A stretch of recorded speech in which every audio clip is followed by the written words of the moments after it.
gracias a todos por venir. Tengo que decir que estoy muy honrado de haber sido invitado a hablar con ustedes sobre la Luna, como dijo en la presentación, que creo que fue Carlos, dijo, yo soy Bailey y trabajo en el Instituto de Investigación en California de la NASA. He tenido una carrera maravillosa hasta ahora. He podido hacer estudios de astrofísica, química, óptica, cosas que están volando en la estación espacial.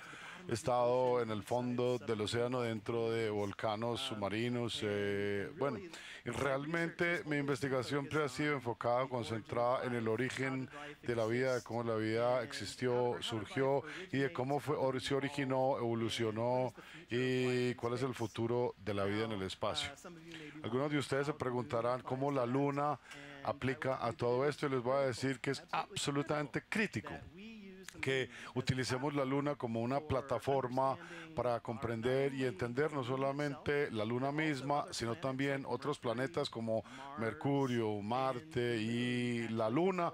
De hecho, nos puede contar muchas cosas sobre nosotros mismos aquí en la Tierra, nos puede contar sobre cómo evolucionamos como especie, nos puede contar incluso cómo la vida misma fue evolucionando. Podemos hablar de extinciones masivas, como en el caso de los dinosaurios, y todo este registro, esta historia está preservada en los cráteres de la Luna. Entonces, si podemos ir a la Luna y estudiar este tipo de procesos, en última instancia podemos, de hecho, vislumbrar de dónde provenimos nosotros mismos. Entonces voy a arrancar a entrar en materia, a hablar un poco sobre la Luna. La Luna, de hecho, es un sitio hermosísimo. Cualquiera con un par de binóculos o un telescopio, no importa qué tan grande o chiquito, puede salir a su solar en el patio en una luna llena y ver esta evidencia impresionante sobre grandes impactos y cráteres que evidencian estos impactos. Y vemos estos cráteres de impactos que están llenos de una materia negra. Esta materia negra se llama basalto y es muy parecida a la lava que sale en los volcanes de Samoa, Hawái y otros sitios como estos en la Tierra. Y también pueden ver colinas y evidencia volcánica que han erupcionado en la superficie lunar. Yo creo que personalmente creo que son esas cosas, es una cosa bellísima para ver en la noche porque podemos ver todo ese detalle. Saturno obviamente es muy lindo con su estructura de anillos y Júpiter obviamente esas tormentas rojas bellísimas, pero la Luna creo captura más mitología, más creatividad y maneras de mirar las cosas, tal que durante la historia la Luna se ha pensado que era de queso, también se ha inspirado los geólogos antiguos para tratar de hacer un mapa de la Luna, para tratar de discernir de qué estaba constituida, de cómo se creó, de cómo llegó a ser como es, y obviamente también ha sido inspiración de muchas películas como esta de 1902, una película fantástica si tienen la posibilidad de verla, y obviamente lo que hace salir los hombres lobo, lo que hace siempre nos ha inspirado como cultura y como personas para darnos cuenta que hay preguntas sobre qué está allá afuera, qué está. Y para comenzar, voy a devolverme en el tiempo hasta el principio mismo del universo. Vamos juntos, ¿les parece? Eso se conoce como el Big Bang. Aquí a la izquierda de la pantalla, eso verdecito es el Big Bang, que empezó como un punto de singularidad del cual toda la materia y la energía que tenemos en el universo surgió. De ahí se originó. ¿Y luego qué pasó después del Big Bang? Fue pasando por un periodo de expansión y hubo mucha materia compactada y no podía propagarse la luz por esa densidad. Como la materia era tan grande, tan densa, y habrán escuchado recientemente algunos argumentos sobre ondas de gravedad y este nuevo hallazgo del observatorio del Polo Sur, y eso comenzó algunas perturbaciones de la materia. Estas perturbaciones de la materia resultaron finalmente en colapso de la materia a través de la gravedad sobre sí misma, y como era tan masiva, rápidamente explotó en grandes supernovas, ridículamente grandes supernovas. Y ahí empezamos a ver esto, con estos núcleos y estas supernovas supernovas, son superexplosiones, hiperexplosiones. En última instancia vemos acá pasando cada vez más y más a donde ya llegamos a estos meganovas traslapando. Finalmente terminamos con el universo que vemos hoy, donde se propaga la luz a diestra y siniestra, y es lo que se llama eventos de creación del universo. Esto es una manera de mirarlo donde tenemos el Big Bang y tenemos aquí el periodo de inflación y luego tenemos la edad oscura. Esto es cuando la materia estaba tan empaquetada, tan compactada, no se puede ver qué pasaba ahí, y los hallazgos recientes del Polo Sur nos permiten regresar hasta a 10 menos 36 segundos del Big Bang, a 36 segundos a la décima negativa, antes del Big Bang, para ver cómo se crearon las galaxias, los planetas, y esta misión que se llama WMAP, que es una de las misiones de la NASA que está explorando hasta atrás, hasta la edad oscura, hasta la época oscura. Es una misión fantástica que realmente nos está contando muchas cosas sobre nuestros orígenes y la cosmología del universo. Muy bien, vamos a pasar de un panorama grande, general del universo, a donde nuestro Sol y nuestro sistema solar provino. Esto se veía al principio, así se veía al principio de la vida del Sol. Era un protosol donde tenía todas esas partículas y polvo, helio, hidrógeno, con mucha presión, muchos silicatos, hierro, hielo, con mucho con nebula muy rocosa. Y vemos aquí la línea de congelación donde todo hacia la derecha el agua se congela, se vuelve hielo, y todo dentro del paréntesis tenemos agua líquida y o evaporación o gas. Entonces aquí vemos estos en rocas en acreción, es decir, en agregación, se van uniendo, y una de estas se va a convertir en Mercurio, otra Venus, otra la Tierra y la otra Marte, y así sucesivamente. Y luego tenemos aquí los planetas gigantes formándose a la derecha. Entendiendo de dónde provenimos, nos da un poco de conocimiento sobre cómo es que la Tierra se formó, cómo la Luna se formó. Por lo tanto, ahora hay tres teorías de cómo la Luna se formó. La primera se llama acreción. Significa que la Luna se fue formando conjuntamente con la Tierra durante la formación del sistema solar. De manera que cuando el polvo y el mugre y el sucio y todos los otros elementos estaban coalesciendo, uniéndose para formar la Tierra, lo mismo está pasando con la Luna simultáneamente. Entonces se formó conjuntamente y se presenta por esta fotografía a la izquierda en la pantalla. Luego tenemos el fenómeno de captura, donde la Luna se formó en otro lugar, en otra parte del sistema solar, y llegó, interactuó con la Tierra, y el campo gravitacional de la Tierra la capturó. Aquí vemos la Tierra temprana, esto representa la Luna, es de algo pequeño, de donde viene y entra al campo gravitacional, y la Tierra la captura. Y luego, por último, la teoría de impacto. La idea aquí es que la Luna se originó como un planetesimal, algo del tamaño de Mars, es un planetesimal, y colisionó con la prototierra, es decir, la Tierra temprana. Muy bien, tengo una pregunta para ustedes, para mantenerlos despiertos. Aquí tenemos una pregunta para ustedes. ¿Cómo piensan ustedes que se creó la Luna? ¿A través de acreción? Levanten la mano quienes piensan acreción. ¿Quiénes piensan? 3 allá atrás, 3, 5, 6. Muy bien. ¿Quién piensa que se formó por captura? Levanten la mano, por captura. La capturó aleatoriamente, la capturó el campo gravitacional. 10, 15 personas. ¿Qué tal impacto? ¿Quién piensa por impacto? Levanten la mano. Bueno, tienen puntos. Ganaron por impacto. Muy bien. Por impacto se creó. Los puntos Brad valen mucho. Ahorita vemos qué premios vamos a dar. Muy bien, el impacto entonces es predominantemente cómo pensamos, o las conclusiones científicas. ¿Por qué? Pensamos por una variedad de razones. Miremos cuáles son las razones.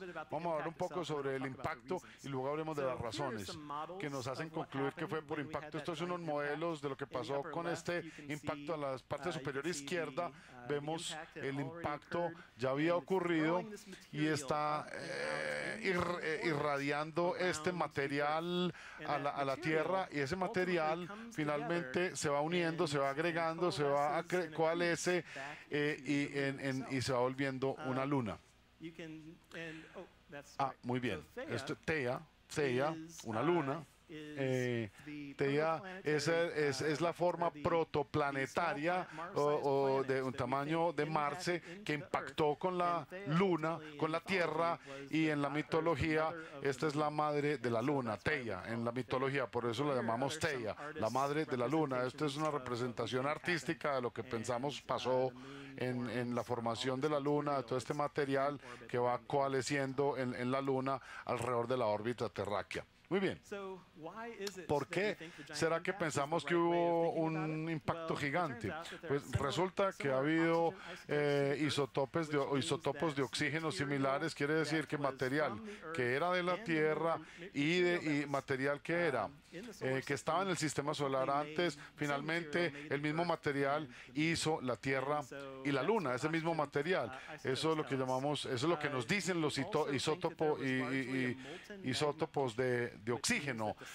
Hay evidencia de abundancia de incrustaciones de lava en la Luna, porque debido a que tenía esta cresta de lava, nosotros pensamos o nos imaginamos que que para que hubiera esa fundición, para que se fundiese, tenía que haber gran calor y energía responsable de ese fenómeno. También hay un núcleo pequeño en la Luna.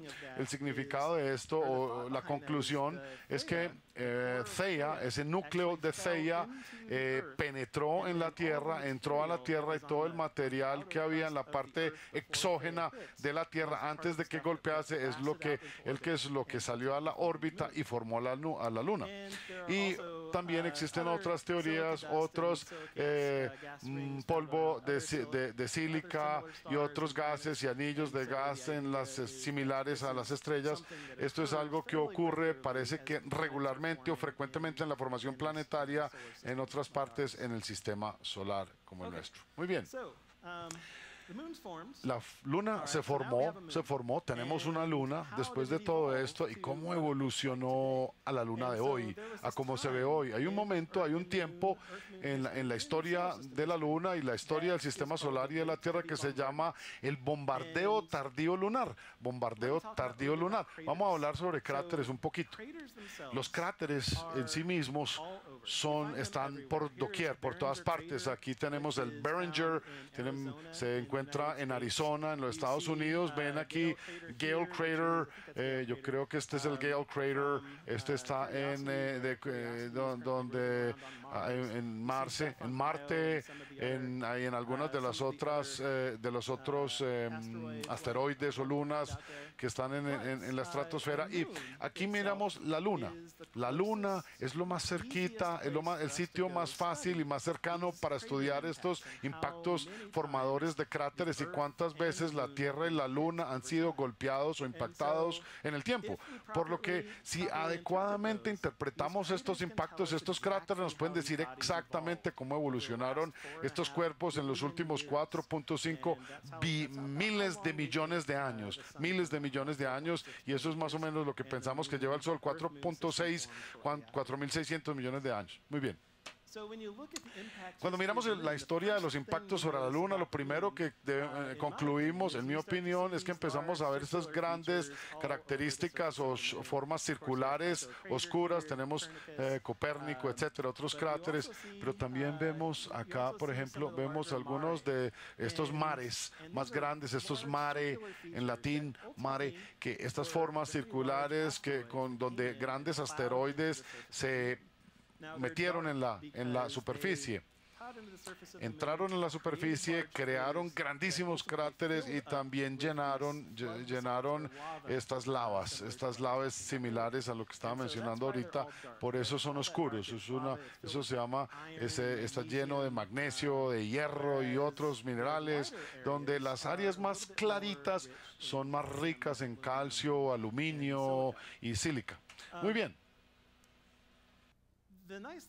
lo interesante y lo bonito es que no hay agua, no hay agua, es decir, no hay agua que fluye, no hay aire para soplar, y entonces cuando el impacto ocurrió en la Luna se mantuvo así hasta que otro impacto llegara y impactara y lo borrase a través de otro impacto, pero no hay procesos ambientales o climáticos que erosionen estos grandes cráteres como pasa aquí en la Tierra. Si no hay atmósfera o no hay agua fluyendo, entonces también veríamos una característica similar en la Tierra, pero tendríamos más cráteres aún porque la Tierra es mucho más grande y por ende tiene más potencial gravitacional, por lo tanto más potencial de impacto de asteroides y cuerpos espaciales, y esto es simplemente desde un punto de vista estadístico.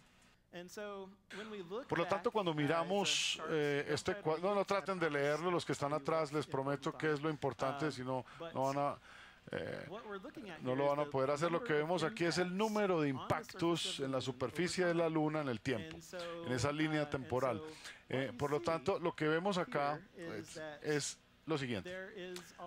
Hay muchos cráteres formados al principio, cuando en la historia, al principio de la historia, hablando de 5 miles de millones atrás, vemos la mayoría de los cráteres se formaron en esta época aquí hace 4.5 mil millones de años atrás.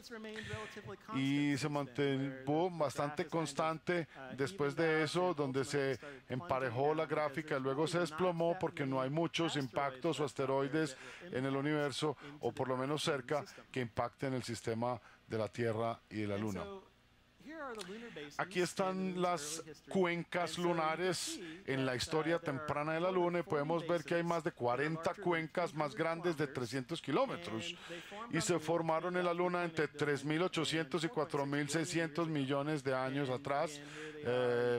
Williams es el investigador que lo halló en el 87. Vemos estos más oscuritos, y lo que vemos acá es una ilustración que trata de mostrar cuando tratamos de mapear la topografía lunar. Tenemos la cuenca del polo sur, el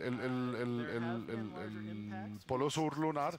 Tenemos altos impactos, el que hizo la Luna, pero a través de, o bien sea procesos de viento en Marte, o acuáticos en la Tierra, o Venus constantemente erupcionando con nueva lava y volcanos, y no vemos evidencia de algo más grande que esta cuenca del polo sur lunar.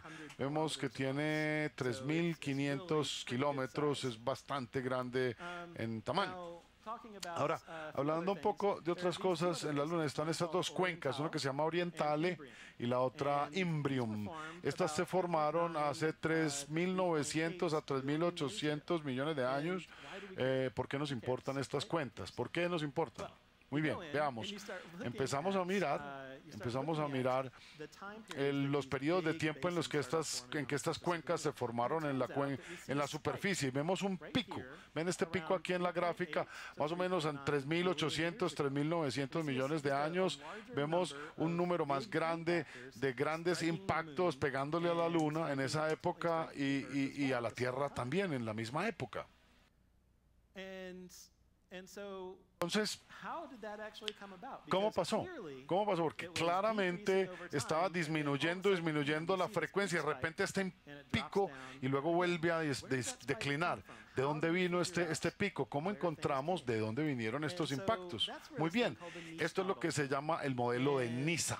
El modelo de NISA, sí, se formó, alguien lo pensó en Francia, en Niza, por Morbidelli, Gomes y estos Gómez y Tziganes, y descubrieron cómo los planetas se formaron en el sistema solar. En el modelo anterior, mirando estos, aquí es como los planetas se veían. Tenemos Júpiter, Saturno y Neptuno.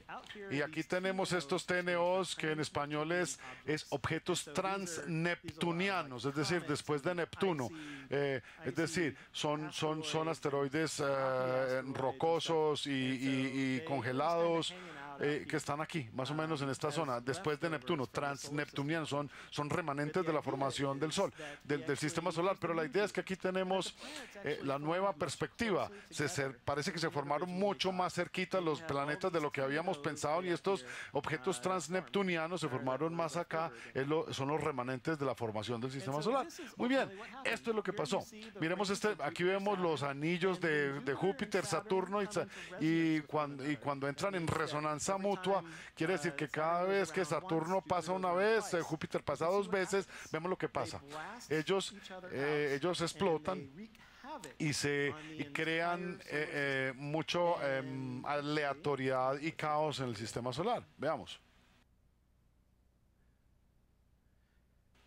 Veamos, aquí vemos todos estos objetos transneptunianos, y bien interesante, Urano está fuera de Neptuno en este modelo, y cuando esto pasa, miren, boom, explotan todos esos objetos transneptunianos, esa energía masiva se atrae a los otros planetas y expanden sus órbitas, y se expandieron a donde los vemos hoy.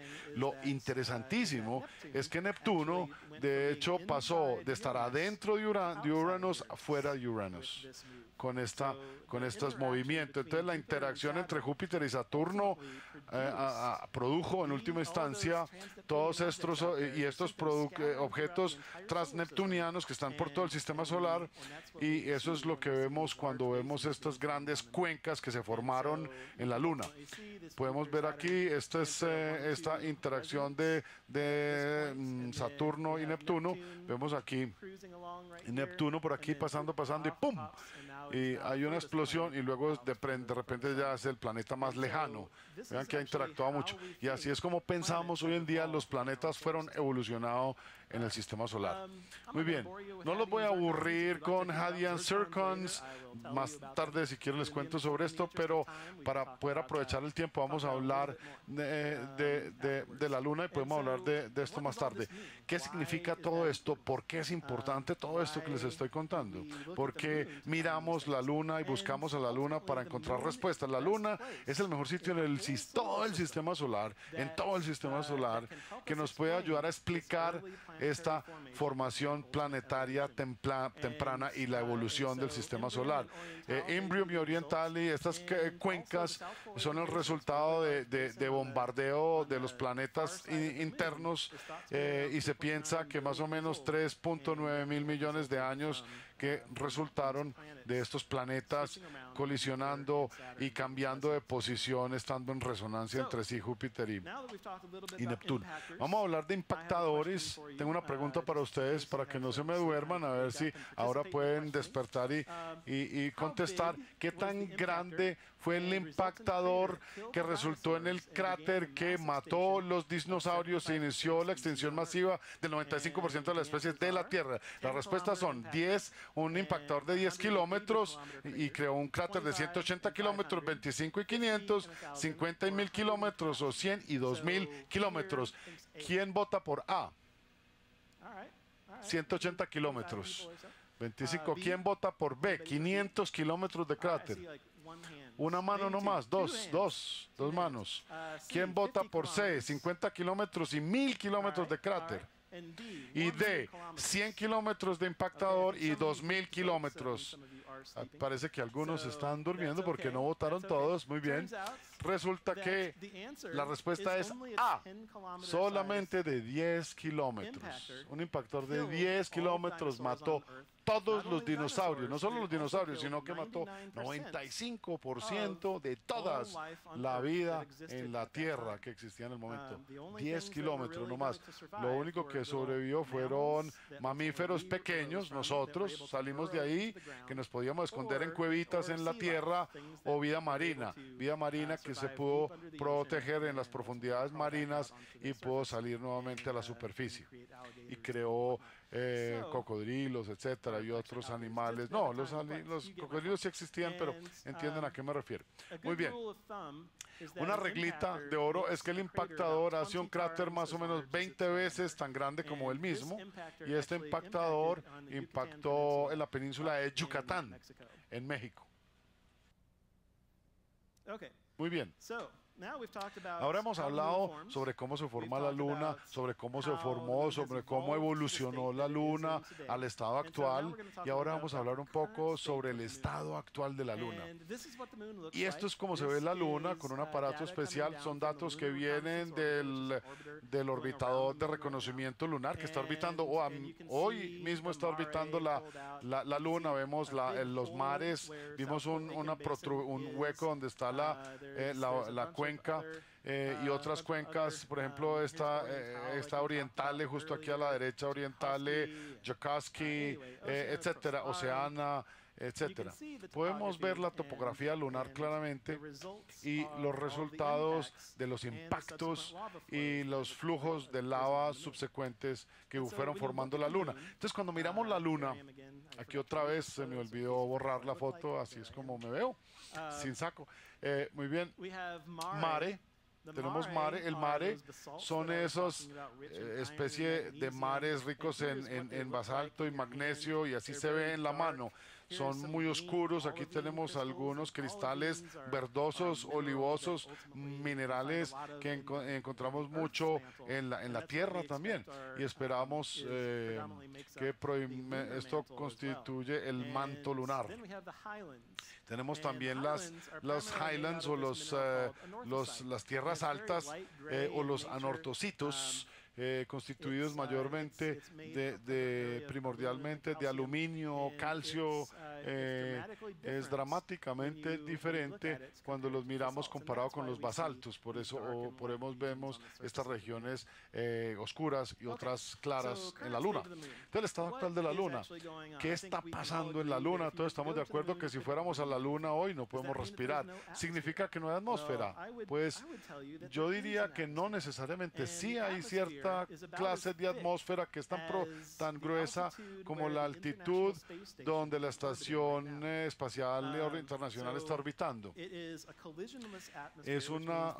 O sea, las partículas están tan lejanas entre sí que no interactúan entre sí, no colisionan. Raramente, rara vez.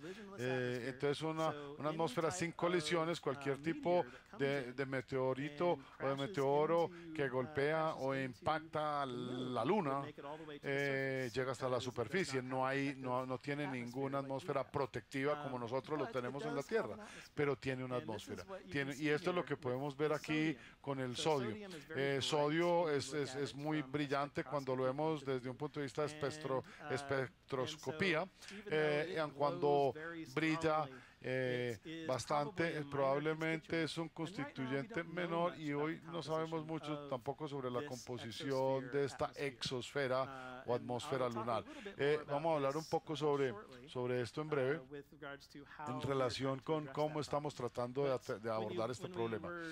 Cuando íbamos a la Luna en los años 60 y años 70 con las misiones Apollo, Ranger y Surveys, estas misiones que hubo hace muchos años, tuvimos el Surveyor 6 o 6 que estaba mirando el amanecer solar en la Luna. Y ven aquí cierta luz que se desparrama por partículas de polvo en la superficie de la Luna. Y aquí vemos algunas notas de Gene Simon, uno de los astronautas en Apolo 15, y lo que él estaba viendo. Y miren los dibujos, eran estos haces de luz o como partículas de polvo disparándose de la superficie de la Luna, y nosotros no entendíamos qué era lo que pasaba y por qué. Entonces tratamos de averiguar qué pasaba y qué era lo que estaba pasando, de cómo era posible, cómo estamos viendo partículas de polvo disparándose en el aire, y no sabíamos cómo era que pasaba eso. Entonces aquí tenemos un ejemplo de lo que es el polvo lunar. Así es muy pequeñito, muy finito, y constantemente se vuelve a derretir y a rederretir de estos impactos grandes y pequeños frecuentemente, y una vez que se derrite, toda esta energía se convierte en rocas fusionadas, y luego se enfría rápidamente y forma este tipo de formaciones rocosas bastante agudas y filudas. Son tan filudas que que se le pegan a al vestido del astronauta y lo cortan. E incluso hoy en día los astronautas tenemos todavía los vestidos de los astronautas y no los podemos quitar, no salen, no se quitan. Ese polvo lunar son muy agudos, son muy filosos y se meten en la tela. Imagínense lo que le haría a uno al respirarlo, al pulmón. Mucho peor que el asbesto, mucho peor. Tenemos que ver cómo interactúa en la superficie de la Luna para poder mandar robots y humanos allí y que puedan trabajar en ese ambiente sin los peligros de estas partículas, de respirarse esto o que entre en la parte mecánica del robot y dejen de funcionar. Muy bien. Bien, esta es mi siguiente pregunta para los que están durmiendo. Vamos a ver. ¿Cuál es el sitio más frío del sistema solar? Pluto, Europa, que es una luna congelada, la luna y su hombro distinto al derecho cuando usted dijo algo estúpido. Yo creo que D puede ser alguna de las respuestas, me dijo mi esposa, pero ¿quién piensa que Pluto es el sitio más frío? El sitio más frío es el planeta más lejano del Sol. ¿Quién cree que es Pluto? Muy bien, muy bien. ¿Quién piensa que es Europa? Europa. ¡Ay! Adivinaron. La Luna. La Luna es el sitio más frío y el hombro izquierdo cuando uno dice algo estúpido. Muy bien. La Luna tiene estas regiones permanentemente sombreadas en la superficie y bueno, tengo que trabajar en mis chistes. Bueno, me parece que tengo que trabajar en mi sincronización de los chistes. Bueno, lo que pasa es que si mi cabeza fuera el Sol, listo. Tengo una cabeza y la luna fuera así, la luna está dándole la vuelta, así, nunca cambia, nunca muestra ni su norte, ni su polo sur. Entonces hay cráteres en los polos de la luna que nunca ven la luz solar, nunca ven la luz solar, porque no gira sobre su eje. Y como nunca ven la luz del sol, tenemos estas regiones súper oscuras que se súper enfrían. ¿Qué tan frío es súper frío? Súper frío es 26 Kelvin, que es más o menos negativo o menos 250 Celsius. Muy frío. Cero es cero absoluto, no hay movimiento de partículas, no hay electrodos, etcétera, no hay electrones en movimiento. Esto es 24 Kelvin, muy frío. Entonces cualquier cosa que entra a uno de estos cráteres permanentemente sombreados, Shackleton, Shoemaker, Faustin, estos son los nombres de los descubridores. Cualquier cosa que entre en esta trapa de frío va a quedar atrapado ahí para siempre, a no ser que podamos tener un asteroide que los impacte, les pegue y haga que salga el material, que explote el material, y vamos a hablar un poco de esto en un minuto. Muy bien. Resulta y sucede que 3 diferentes misiones lunares descubrieron agua en la Luna. Agua en la Luna es algo increíblemente importante si queremos algún día ir a establecernos como humanos a hacer un campamento lunar de humanos. Si fuéramos a hacerlo y encontráramos agua y pudiéramos trabajar con esa agua, podríamos usar esa agua para tomarla, usarla para sembrar planticas o criar animales. Podríamos, dividir las partículas de oxígeno e hidrógeno, respirar el oxígeno. Podríamos utilizar ese hidrógeno y oxígeno como combustible para combustionar cohetes que podríamos reenviar a la Tierra con materiales. Bueno, es decir, el agua en última instancia es un commodity muy valioso. Es algo que nosotros todos necesitamos para existir, pero también es muy pesado. Es muy pesada y cuesta muchísima plata lanzar masa de agua en el espacio, al espacio. Entonces podríamos ir ahí y utilizar lo que podamos encontrar en la superficie de la Luna y de pronto lo haría más factible en costos y en presupuestos volver a la Luna, a la superficie de la Luna. Entonces estas 3 misiones, esta se llama M al cubo, que es el mapeador mineralógico, una india que se llama Chandrayaan de la India, que pudo descubrir altas concentraciones de hidrógeno en la superficie lunar. Hay otro que se llama Deep Impact, en inglés quiere decir impacto profundo, que fue a un cometa, impactó, pero al pasar alrededor de la Luna, se volteó los instrumentos después de ir al cometa y encontró firmas o marcas de agua muy fuertes en la Luna, y finalmente Cassini en su rumbo hacia los planetas exógenos o externos, y volteó los instrumentos y encontró radicales de agua, de hidroxil, uno de oxígeno y otro de hidrógeno, en lugar de uno de oxígeno y dos de hidrógeno, hidroxil. Muy bien.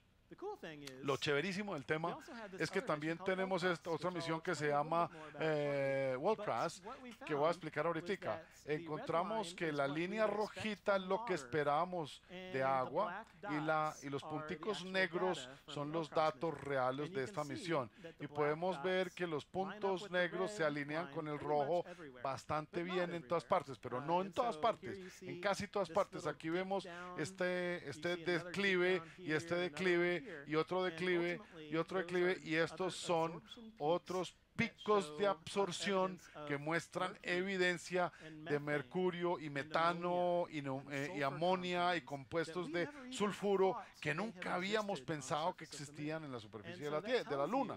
Y eso nos dice un poco algo sobre estas trampas de frío que se atrapan por siempre y nada sale de ellas. Muy bien, otra pregunta número 5. ¿Cómo el agua llegó a la Luna? ¿Cómo llegó el agua? Muy bien. A. Impactos de cometas. Impactos de cometa, levanten la mano. Impactos de cometa. Los cometas tienen principalmente son hielo y agua, entonces impactos de ¿qué tal? Química de frío de la subsuperficie, como el manto de la Tierra es rico en agua y minerales que tienen agua. ¿Creen ustedes que hay minerales en la Luna, en la química lunar, en subsuperficie? ¿Quién piensa que B es una posibilidad? Muy bien, hay un par de manos.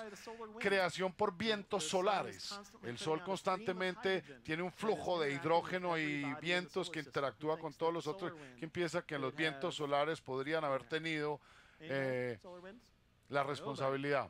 Nadie. Wow, vamos a hablar ahorita. Muy bien. Y siempre han estado ahí desde la formación de la Luna. Siempre ha estado el agua ahí. Muy bien, veo algunas personas, veo que algunos no están votando. Porque está muy bien, porque en última instancia no sabemos. Todo está bien. Los que no votaron, muy bien, no sabemos. Lo divertido es que sí sabemos que el agua llegó a la Luna, no sabemos cómo en todas estas formas. Si levantaron la mano, acertaron, porque de todas estas maneras, si no levantaron la mano, pueden seguir durmiendo, porque tampoco sabemos cuál fue la más importante. Muy bien.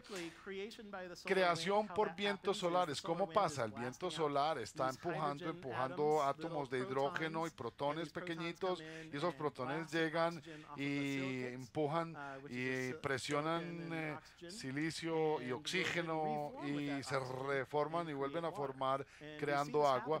Vemos que esto pasa en toda la superficie lunar, cada que está iluminada por el sol. Eso me parece bien chévere. Capítulo 4. Vamos a la Luna.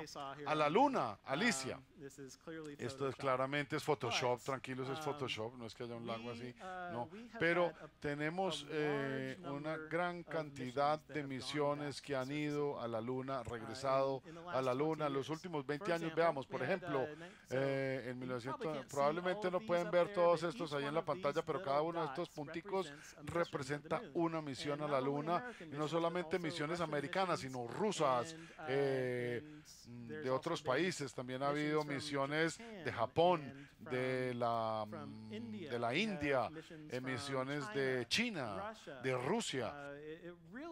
Realmente ha habido un renacimiento de la ciencia lunar, porque todos estos países han enviado robots o sondas a la superficie de la Luna. Vamos a hablar de las misiones de Estados Unidos por ahora, pero si quieren después de la charla, con mucho gusto podemos hablar de cuáles son las políticas y de otras naciones y de otros países y de por qué están regresando a la superficie lunar. Está Clementine, el 94, 99, Lunar Prospector lunar, ESA o Smart One, Chang'e 1 de la China en el 2007, Chandrayaan 1, o hay Chang'e 2 también, donde hay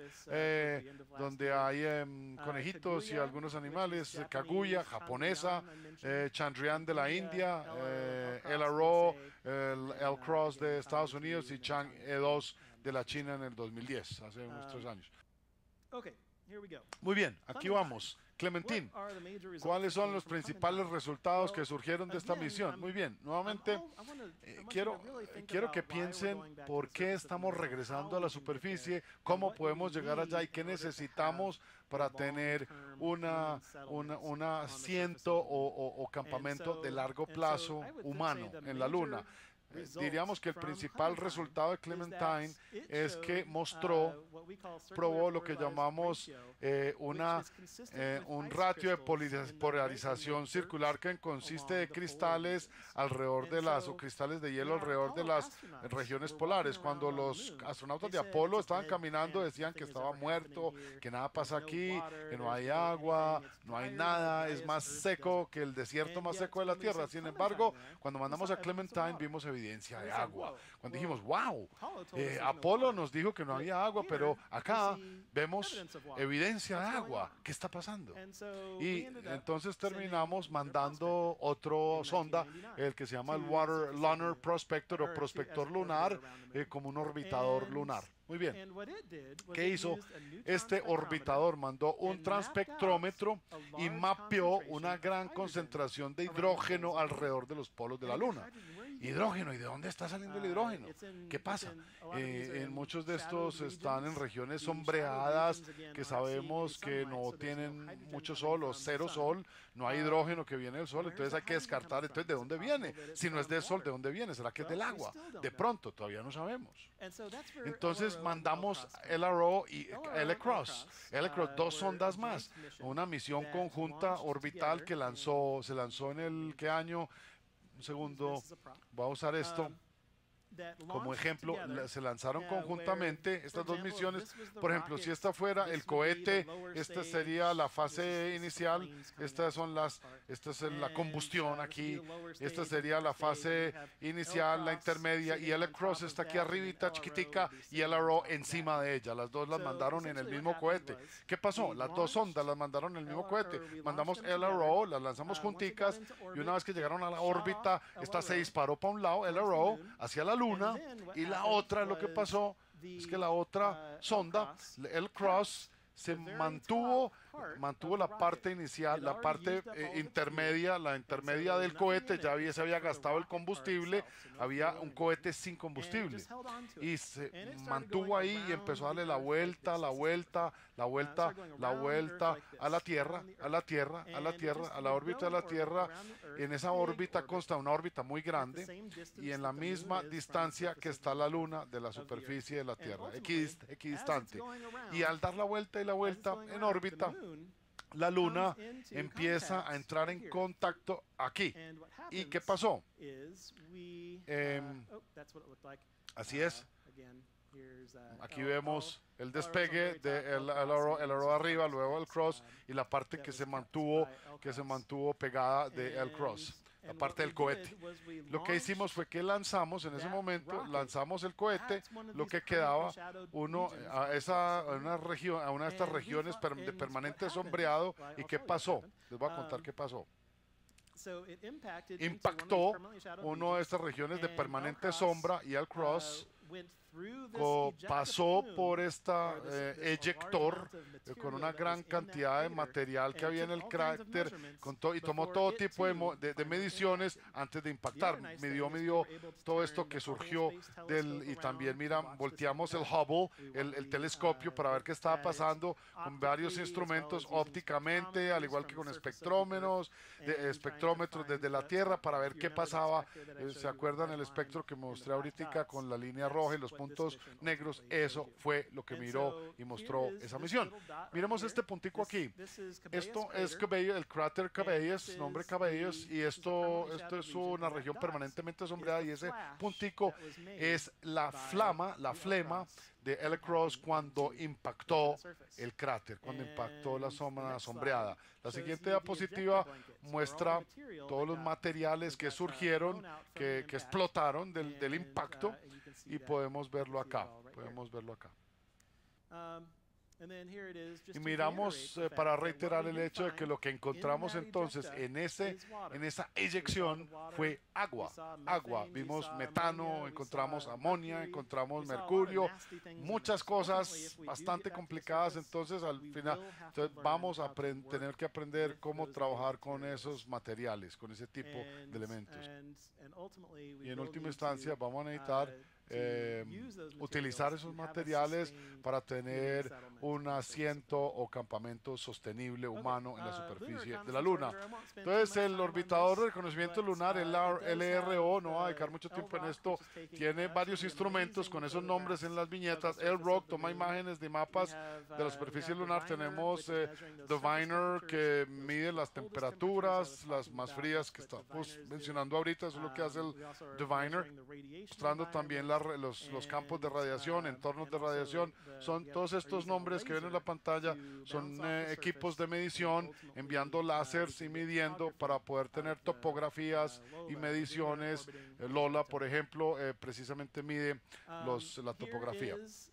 Muy bien, aquí tenemos cierta evidencia de las regiones permanentemente sombreadas o más frías del mundo. Aquí tenemos Shackleton, los triplets, las vemos aquí, Cabellos. Aquí fue donde impactó La Crosse, justo aquí. Vemos que estas zonas permanentemente sombreadas cubren grandes regiones de las zonas polares de la Luna. Veamos. No voy a hablar de esto demasiado. Vamos a hablar de Grail un poquito. Grail es un laboratorio interior y de recuperación gravitacional. Es uno de los más chéveres, uno de los aparatos más chéveres y más tecnológicamente avanzados del mundo que nunca hemos hecho.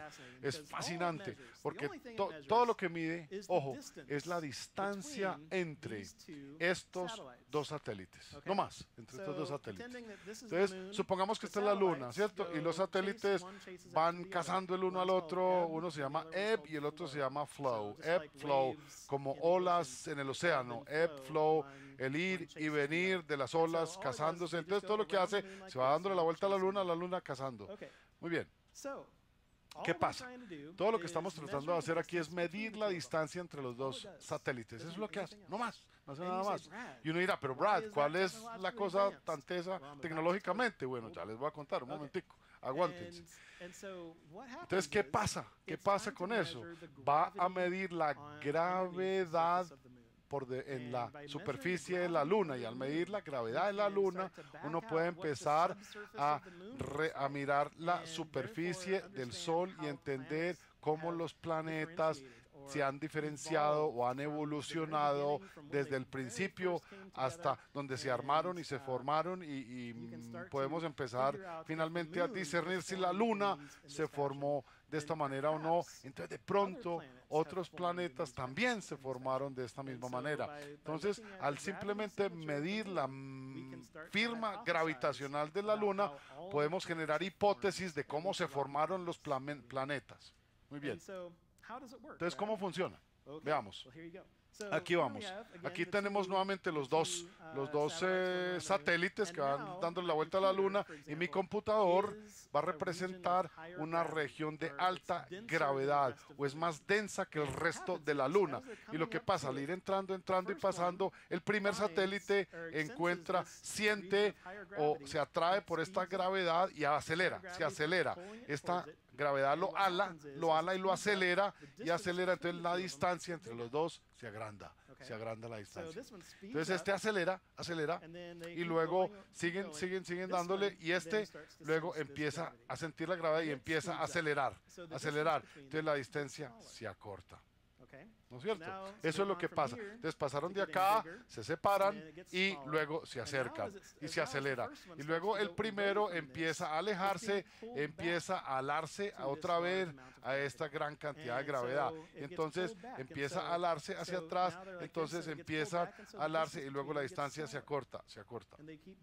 Y siguen para adelante y luego este lo ala la gravedad y se alejan. Entonces, esencialmente lo que pasa, la distancia entre estos dos, que se medían hasta una escala de nanómetros, muy chiquitica la distancia, esencialmente se agranda, se achica, se agranda, se achica, se agranda nuevamente a medida que va pasando por esta región sobre la superficie de la Luna, que creo que es absolutamente fantástico. ¿Cómo se pueden medir estas cosas haciendo esto respecto a sí mismos? Y podemos así discernir cómo es la superficie sublunar.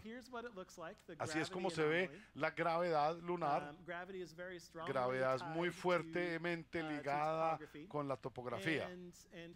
Y aquí vemos algunas cosas, unas firmas loquísimas por debajo de estos cráteres, donde hay basaltos protuberantes y vemos datos.